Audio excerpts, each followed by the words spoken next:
Hello dear students, this is your physics teacher Ashish Sharma. How are you? I hope you're fine. So as in last lecture you had seen, we started the third unit, that is magnetic effects of current, and its first lecture, that was 3A. We discussed Oersted experiment. We also had a small practical demonstration of Oersted experiment.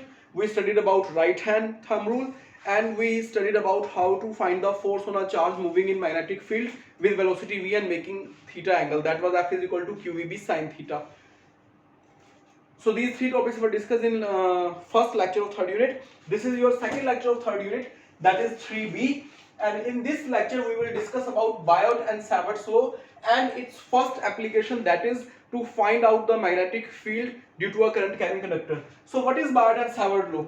Biot and Savarts law is a law which is equivalent to Coulomb's law in the first unit. In first unit you have calculated the magnitude of the force using Coulomb's law. Similarly, the Biot-Savarts law helps you in calculating the magnetic field due to a current carrying conductor. So what are the points of Biot and Savarts law?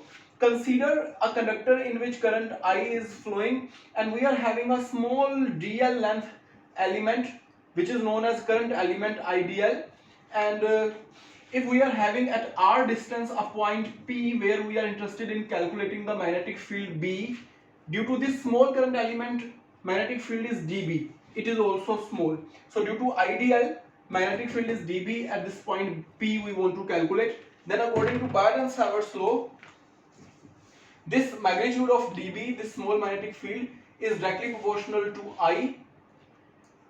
This dB is directly proportional to dl. And this magnetic field dB is inversely proportional to square of distance between current element and the point where. And you can also write like dB is directly proportional to sine of angle between this r. So if this angle is theta, dB is also directly proportional to sine theta. You can also combine this sine theta with one other term I or dl. Anyhow, combining these equations, we are having dB is directly proportional to I dl sine theta divided by r square. Now as always, when we will remove this directly proportional sign, there will come a constant, and here the constant is mu naught by 4 pi I dl sine theta divided by r square. So this equation is known as Biot and Savarts law. So there is nothing much in the derivation of this law. As you can see, only the directly proportional things like Coulomb's law. We just remember that force is directly proportional to product of charges and inversely proportional to square of distance. What is more important is the application of this Biot and Savarts law for calculating the magnetic field due to a current carrying conductor.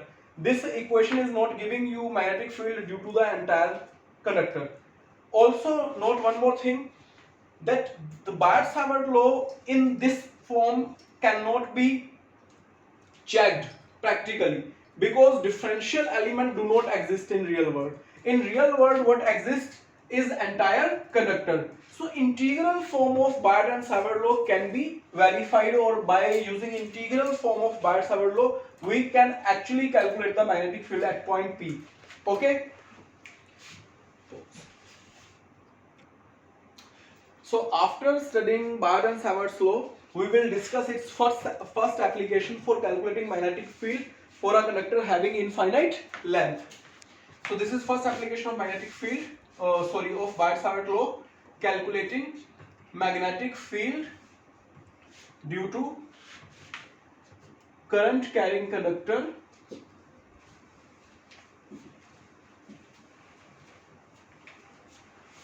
of infinite length. So here let us consider a conductor whose length is infinite, so I have just left these margins here. Consider a small element of dl length here, that is our ideal current element, and at r distance from this there is a point P where I am interested in calculating the magnetic field B,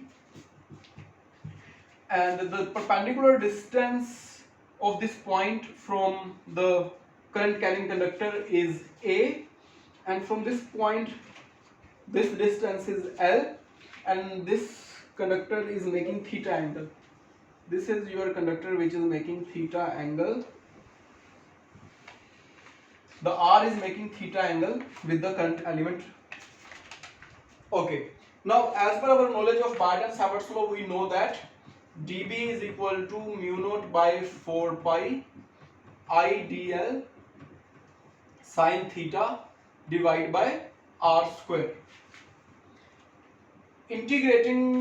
For integrating this, we need to write all these variables in terms of a single variable, and that single variable is going to be phi. I will write that in red color so that you will identify, or I will write it in black color. Okay, so this is your phi angle.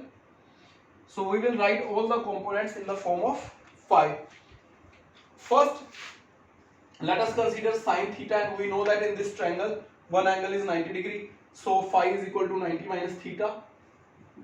So it will become 90 minus phi. Theta is 90 minus phi, which becomes cos phi. So your sin theta is equal to cos phi. Next, let us take cos theta in this. So cos theta is going to be next element. What is there? Okay, let us take tangent theta first, or tangent phi. Okay, so if we'll take tangent phi, what its value is going to be? Tangent phi is going to be perpendicular by base. So that is going to be L by A. So my L is going to be A tangent phi. Differentiating this equation in this triangle, I want to show you. If you are considering this phi, this is going to be base, this is going to be perpendicular, and perpendicular by base, L by A is equal to tangent phi. And I can write like L is equal to A tangent phi. Differentiating with respect to phi, dl by d phi is equal to A secant square phi. Or I can say my dl is going to be A secant square phi d phi. This is going to be my third equation, in which I have written dl in form of phi. So that is my dl. So I have taken care of dl, I have taken care of sin theta. Now remaining the variable is r. So for taking care of r, I can take cos phi. If I will take cos phi is going to be a by r. So let us take cos phi. Cos phi is equal to, in this diagram, cos phi is going to be base by hypotenuse. Perpendicular by hypotenuse is sine, base by hypotenuse is cos. So cos phi is going to be a by r. So what is my value of r? My r is going to be a divided by cos phi. Taking square both sides, r square is equal to a square, or divide by cos square phi, or I can write it like a square secant square phi, because 1 by cos is equal to secant. So this term is the term where I can write my remaining r square in terms of phi, as a function of phi. So that is my fourth equation. Now we have all the variables in terms of phi, and we are ready to integrate equation number 1. So in equation number 1, what I am actually doing in this derivation, in equation number 1 I am having three parameters, dl, sin theta and r square. I am writing my sin theta in terms of phi, that is cos phi, because theta is equal to 90 minus phi, you can see from the diagram.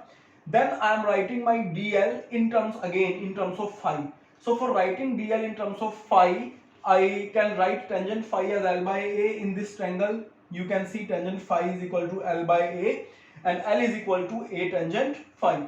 Differentiating both sides, dl by d phi is equal to A secant square phi, or I can say dl is equal to A secant square phi d phi. So my dl is also written in terms of phi, and r square is remaining. So again, taking cos phi in this diagram, cos phi is going to be a by r, cos phi is going to be a by r, my r is going to be a by cos phi, and r square is a square divided by cos square phi, or I can say that r square is equal to a square secant square phi, because 1 by cos square phi is equal to secant square phi. So in next step, what I will do, I will simply put all these values from equation 2, 3 and 4 in equation 1. So for your convenience, I have written all the three equations 2, 3, 4 on the right hand side of my board, and I will put the values in this equation. So my dB will become mu naught by 4 pi I. In place of dl, I am going to write a secant square phi d phi.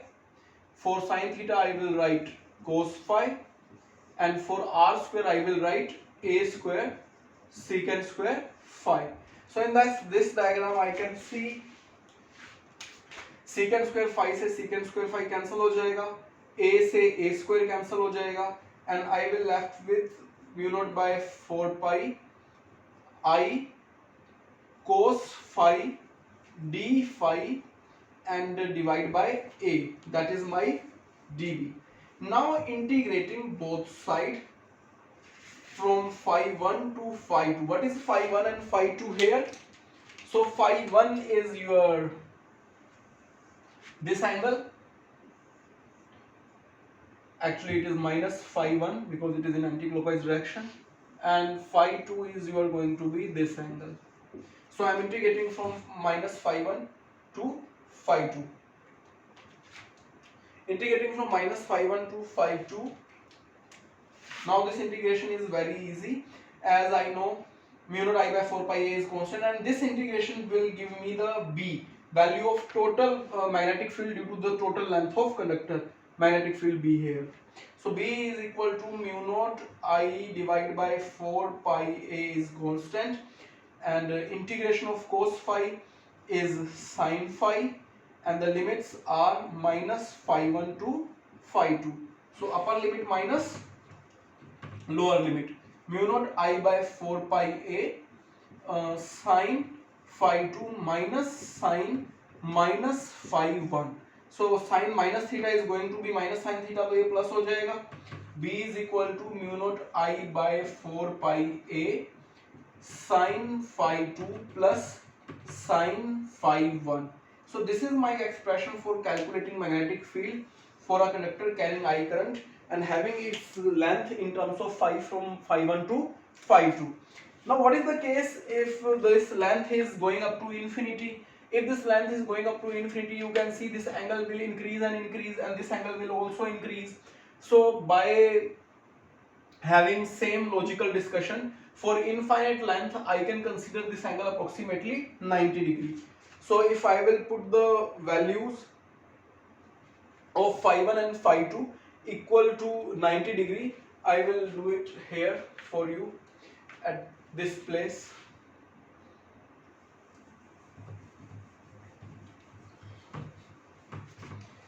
So my B is going to be mu naught I by 4 pi a sin pi by 2 plus sin pi by 2. Sin 90 plus sin 90, 1 plus 1 2. So B is equal to mu naught I by 4 pi a into 2. That is B is equal to mu naught I by 2 pi a. So magnetic field by infinite conductor at a perpendicular distance at a point P from a conductor in which I current is going on at a distance of infinite length conductor is going to be mu naught I by 2 pi a. It is the final result, and this derivation is very important from your board point of view. And this relation, remember, we will also verify this relation using Ampere circuital law moving ahead in this chapter. One more thing, what is mu naught? Which is mu naught by 4 pi is coming constant here. So let me tell you, mu naught is known as permeability of free space, and the value of mu naught is 4 pi into 10 raised to power minus 7. If you are interested in its unit, it's going to be Tesla meter per ampere. So that is your permeability. Okay, thanks for watching. See you in third lecture of third unit. Till then, take care. Bye.